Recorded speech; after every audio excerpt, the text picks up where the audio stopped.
name is Dave. I am 31 and I have cystic fibrosis.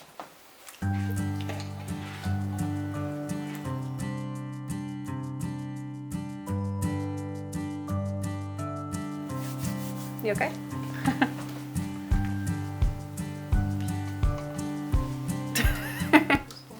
I was born in 1986. I was several weeks early. I was born with grade 4 brain bleeding.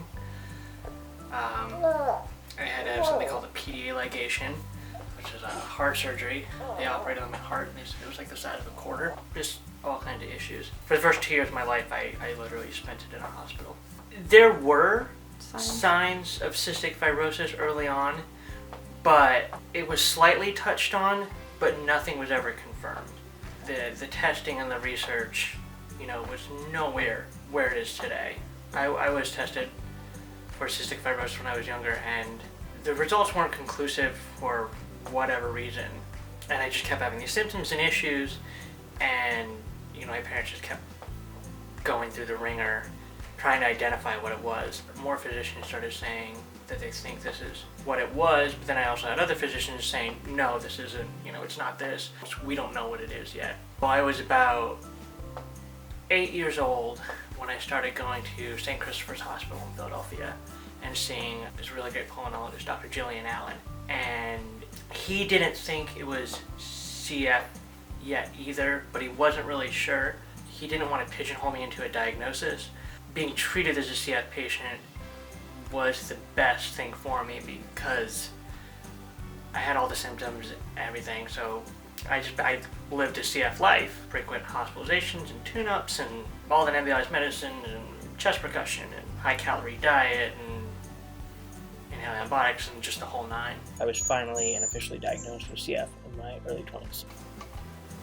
The last time I was in the hospital, it's been a little over a year. I was in last January. But it's funny because I got a phone call from my mom and she said, happy 200th and something time being in the hospital. She was joking around. So I've been in a few hundred times over the course of my life.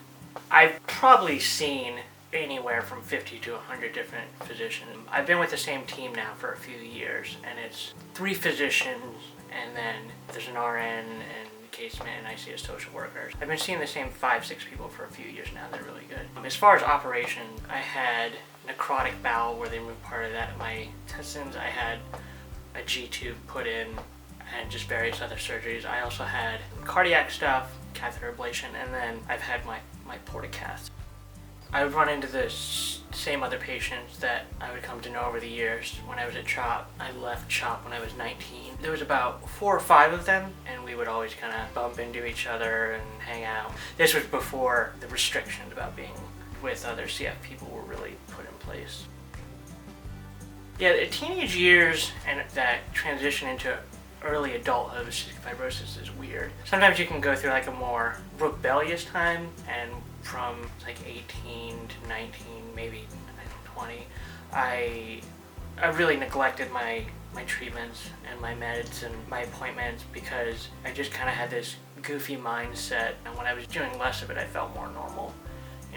My schedule wasn't revolving around when to do my nebulizers and my vest and take these pills and this and that. It affected my health negatively, something I would never ever recommend. Cystic fibrosis in the workplace, oh man. Having CF and working can be really challenging because, like I mentioned before, maintaining your care so you're healthy enough takes up so much time, where it can conflict with work or make it challenging. I would say from a health standpoint, if you can work remotely or have a flexible schedule, try for that. I know that is easier said than done. The technology field, there's a lot of remote work opportunities. There are other things, medical transcriptionists, so a lot of things that you can look into. But yeah, I think that's definitely one of the big challenges that you face as becoming an adult with CF, is trying to balance getting to all your appointments, and people with CF know just going to an appointment, it's not like a pop in and out appointment. It takes a while. There's getting the time off from work and balancing that. It can become challenging. Don't give up. Find something you love. Persevere. Well, I love the CF walk. Oddly enough, I only recently started participating. I've known of the CF Foundation all my life, getting all my meds from them, and the stuff that they do is absolutely wonderful. How do I feel being one of the older people at the CF walk? It feels a little weird, but there's a silver lining to it. Within the last few years, there's been a lot of breakthroughs in medication, treatment, so I think the future is looking brighter for people with CF, especially thanks to the CF Foundation. The money they contribute and the research they do, I really don't know if the CF community at large would be where it is and be able to get to where they are today without the CF Foundation. Funny CF stories, two just come off the top of my head. My G-tube when I was younger, I used to love to show it to people, especially when I was a little guy. And I would always ask people, you want to see my tube? And I would take off my shirt and open it up, and of course it's connected to your stomach and it's gross. And when a little kid says, oh, you want to see my tube? And adults like, oh yeah, sure, they don't really know. And then they would just get grossed out. The first port I had was huge. The one I have now is a nice little hidden little thing. But the first one I had was big. I remember one time I was at school, had a sweater on, it was like a big bump. Someone thought I had like a bump in my sweater. The girl kind of like slapped my sweater. And I was like, she's like, oh my gosh, what is under there? And I explained it to her, and she looked like she wanted to crawl under something. That was pretty funny. CF and dating. CF and dating is challenging because dating alone is challenging, especially in the beginning stages. A lot of times I would gloss over or hide or not, go over the full extent of having cystic fibrosis because, you still want to be in that normal light. You want to come off perfect to them and special. And finding that perfect person, which sounds corny and cliche, you'll find that person that understands and who will be there, and that's, that's really what you need to keep your mind on. Did I ever think I was going to have kids? I did not, because with cystic fibrosis there can be an issue with fertility. Oddly enough, I fell into a very small population of males with CF who could have children. But we did. We have 3 healthy kids. They don't have CF. They're my world. What would I say to younger people with CF? Things will be tough. It's not easy sometimes because having CF alone and maintaining your care and taking your medication and all that is a part-time job in its own, and that's not an exaggeration. My advice would be to stay on top of that. Also find something you're passionate about and follow it, and don't let little things deter you. Find out what you love and go after it. Do not, get away from your care. Even if you do feel normal when you don't, you pay for it in the end, and it's not something that you want to do.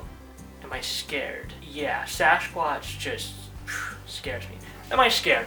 I have my moments. When I was younger and that kind of stuff would get talked about, it's not something I would really dwell on because I have my moments where I get scared now just because there's so much to live for and I don't want to be without my family and my loved ones. I really don't let that kind of stuff get in my head too much because you can't. I've got, too much to do and live for, and so I just keep on kicking butts. Do I have any jokes? Appropriate jokes. 2 nuts were walking down the street. One was assaulted.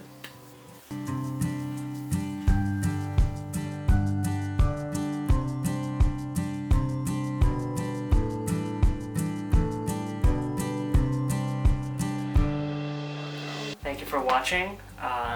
Thank you for watching this boring video, and I'm sorry I wasted your time. Stop.